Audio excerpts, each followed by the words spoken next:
Agnès est bénévole pour les Semaines musicales de Quimper depuis l'année dernière et elle s'y sent particulièrement bien depuis quelques éditions. Le festival, en effet, célèbre la culture espagnole et plus largement latine. Un univers qui lui est familier puisqu'elle a vécu toute sa vie ici et là dans la géographie hispanophone aux quatre coins du globe. Cette année, les Semaines musicales de Quimper mettent à l'honneur Cuba du 13 au 17 août. Agnès. Comme bénévole, je reçois les artistes et je veille à leur bien-être en arrangeant la salle où ils se réunissent, où ils peuvent manger, boire. Et puis bon, je suis là pour répondre en compagnie d'une autre personne à leurs besoins, les besoins qu'ils expriment. Je peux faire la cuisine en fonction de ce qu'ils demandent. L'année dernière, par exemple, il y a eu une demande des artistes espagnols et andalous pour de la tortilla espagnole. Et donc, je me suis dépêchée de leur faire une tortilla maison parce qu'il était hors de question d'aller leur servir une tortilla achetée en magasin.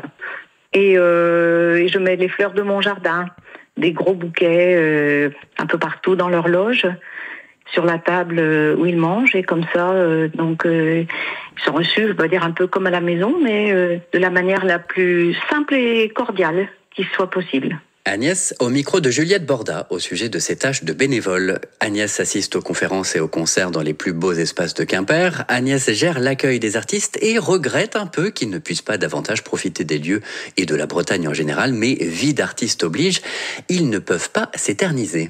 Ils arrivent parfois à la dernière minute, malheureusement, parce que les personnes qui ont organisé leur voyage, quand c'est pas eux qui l'ont organisé, les font arriver un peu tard, et puis ensuite ils ont un autre programme et ils partent ailleurs.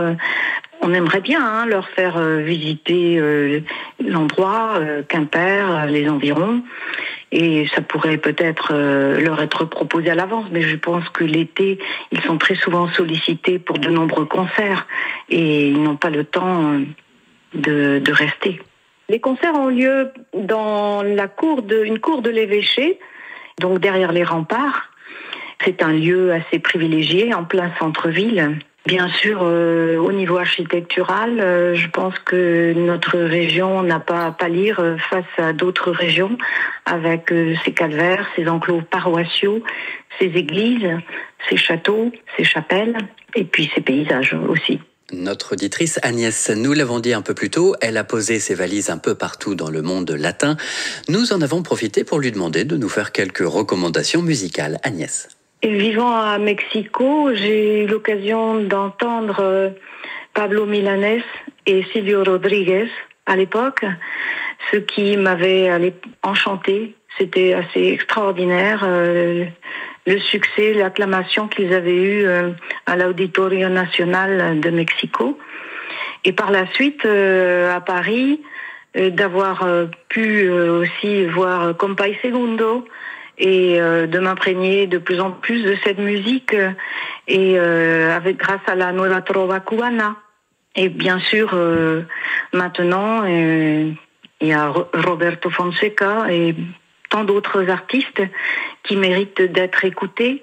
Et je pense qu'il y a des initiés, il y a des personnes qui connaissent bien, mais une grande partie de la population ne les connaît pas, n'imagine pas qu'il y a ce côté jazz et à la fois classique, parfois dans cette musique. Merci à Agnès pour sa participation à la vie du public et à toutes ses recommandations. Nuit cubaine, c'est le nom de l'édition cette année des Semaines musicales de Quimper du 13 au 17 août à l'éphémère de Quimper, c'est-à-dire au jardin de l'évêché avec Mighty Mambo, Sandrine Luigi, Ilian Canizares, Gustavo Obayes, Gabriel Urgel Reyes, du chant, du jazz et du traditionnel. Et comme nous avons appris hier, la disparition d'Eddie Palmieri, légendaire pianiste et compositeur de salsa et de latin jazz, né à New York, décédé à l'âge de 88 ans.